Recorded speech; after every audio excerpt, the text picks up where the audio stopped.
lagi di Lab Touch Ngobrol, podcast paling santai buat anak lab yang pengen tetap update soal teknologi tapi nggak pengen ngantuk. Hari ini kita rame banget nih, ada 7 orang, 1, 2, 3, 4, 5, 6, 7 ya sama aku. Siap rame-rame mau ngobrolin tentang gimana sih sains dan teknologi di TLM. Oh iya, aku mau perkenalan dulu dong, tapi nanti kalian perkenalannya sambil nyebutin gimana sih pemikiran kalian tentang teknologi laboratorium dari. Halo, aku Riva.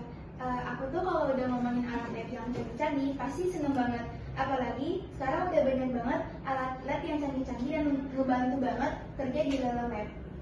Aku Clara lebih suka bahas hal-hal yang kejadiannya langsung di lapangan karena kadang tuh ya teori di kampus sama di realita pas kerja biasanya kayak bumi sama langit, tapi ya seru juga sih banyak belajar dari situ.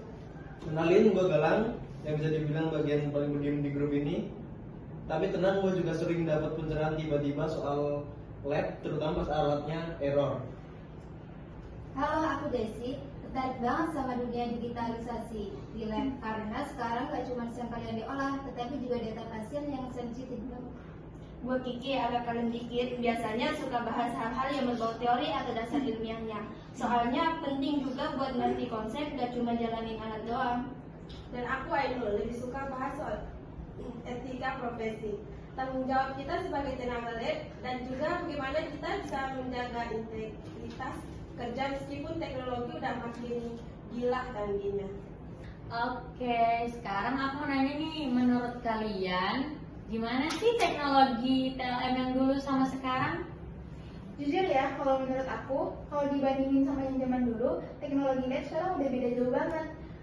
Sekarang udah banyak banget alat lab yang tinggal klik aja, terus hasilnya langsung keluar. Dulu mungkin pipet masih sedot, sekarang tinggal digital bisa diatur volumenya sekecil mungkin. Iya bener, aku sendiri pernah bantu di lab kecil yang masih beberapa alat manual. Jadi ngerasain banget tuh bedanya di tempat lain yang lebih modern. Alatnya udah touchscreen, udah connect langsung ke komputer, bahkan ke list. Gila sih beda dunia. Tapi kadang kalau makin canggih alatnya, makin heboh juga perawatannya. Karena harus manggil teknisi, nunggu spare part datang. Jadi teknologi itu blessing, sekaligus tantangan juga. Sama mahal juga ya. Nah, ngomongin AI, menurut kalian ini peluang atau ancaman sih buat tenaga lab? Kalau gue sih ngelihat AI itu lebih cara bantu bukan pengganti. Misalnya kayak alat yang udah bisa baca hasil mikroskop otomatis, ya itu membantu tapi nggak bisa langsung percaya mentah-mentah. Kita tetap harus validasi. Betul, dan AI juga harus dipantau karena kalau data rantingnya salah, hasilnya bisa ngawur.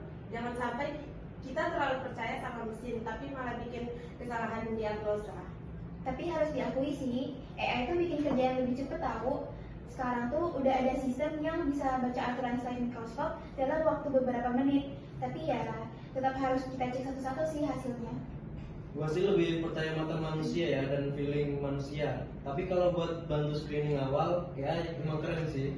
Oke, sekarang aku mau nanya nih, kira-kira realita yang teman-teman dapat selama di lapangan kerja atau di lapangan langsung lab itu gimana? Kalau di lapangan sih ya nggak seindah yang di modul ya. Kadang alat error, sampel overload, pasien nungguin, belum lagi sistem komputer lemah. Kayak kenapa semua masalah datang di hari yang sama?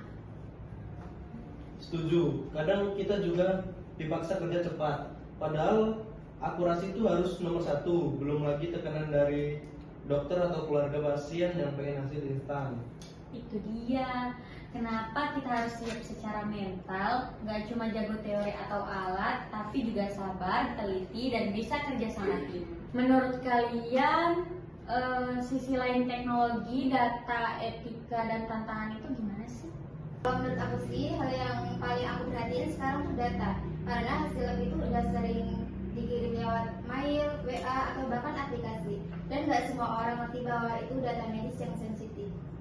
Iya, dan di situ pentingnya edukasi, baik buat tenaga labnya maupun pasien.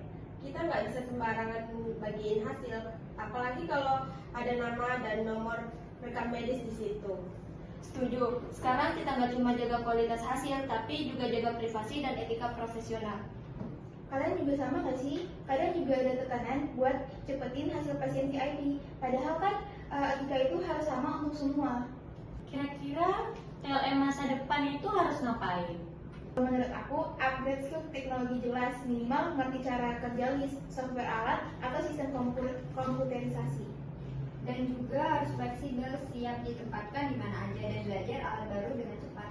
Kalau dari aku, baca jurnal atau literatur juga penting, biar kita tahu perkembangan terbaru, nggak stuck di ilmu kampus doang. Paling penting punya integritas, karena teknologi boleh makin canggih, tapi kejujuran dan profesionalisme itu nggak bisa digantiin mesin. Wah, nggak kerasa banget ya. Kita udah ngobrol hampir berapa menit ya? Setengah jam. Seru banget sih. Sebelum kita tutup, coba deh satu-satu kalian kasih pesan tentang buat teman-teman TLM di luar sana. Buat teman-teman di luar sana, jangan takut sama teknologi, pelajari, kuasai, manfaatkan buat bantu kerja kita. Dan jangan malu buat tanya kalau nggak ngerti alat baru. Semua orang mulai dari nol. Kalau dari gua, kerja boleh serius, tapi jangan lupa ketawa biar waras di tengah deadline.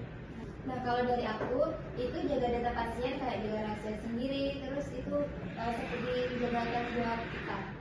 Dan yang kita tahu, ilmu itu berkembang terus, jangan berhenti belajar setelah lulus. Ya, dan jadilah TLM yang nggak cuma pintar, tapi juga bisa dipercaya. Oke deh, itu tadi obrolan seru kita di Lab Catch Ngobrol ya, walaupun agak sedikit teman-teman kita ini mungkin karena kelaparan ya guys. Jadi terima kasih udah nemenin kita sampai